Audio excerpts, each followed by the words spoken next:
সবাই কেমন আছেন? আলহামদুলিল্লাহ সবাই ভালো আছেন। আমি মোটামুটি ভালো আছি ভাই। হয়েছে কি বুঝছেন, সুস্থতা হচ্ছে আল্লাহর অনেক বড় নিয়ামত।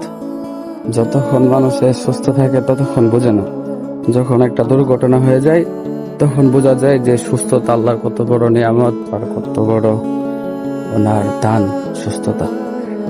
কালকে 10টার দিকে অটো দিয়ে যাইতেছি নতুন বাজার নামিনছি, তো হঠাৎ করে অটো উল্টাইয়া দিয়া, তো অটো উল্টাই দিছে, আরেকটা মোটরসাইকেল আইসা এখান দিয়ে গাড়ি তুলে দিছে। তুলে দিয়ে যাওয়ার পরে তো পরে মাথা এই সাইড দিয়ে ফাইটে গেছে, পিছন দিয়ে মানে ফাটে নাই, সিলে দেওয়া হয়েছে, 2টা সিলে দিছে, তেমন বেশি ফাটে নাই, কিন্তু এই হাড়টা ভেঙে গেছে বুঝছেন। এই হাড়টা ভেঙে গেছে, এখান দিয়ে ফ্র্যাকচার হয়ে গেছে, কান ফাইটাও রক্ত বের হয়েছে অনেক। 2 দিন হসপিটালে ছিলাম।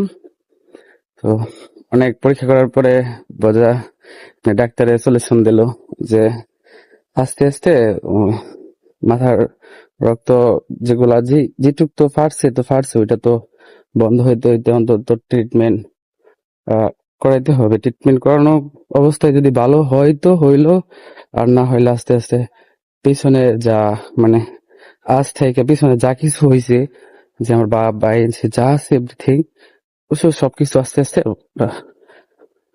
বুঝলে যাবো বুঝছেন। তো কথা তো এটা না, হচ্ছে কি, সুস্থতা কত বড় নিয়ামত, ওইটা যে অসুস্থ সেই তখন বোঝে, তাছাড়া কেউ কখন বোঝে না।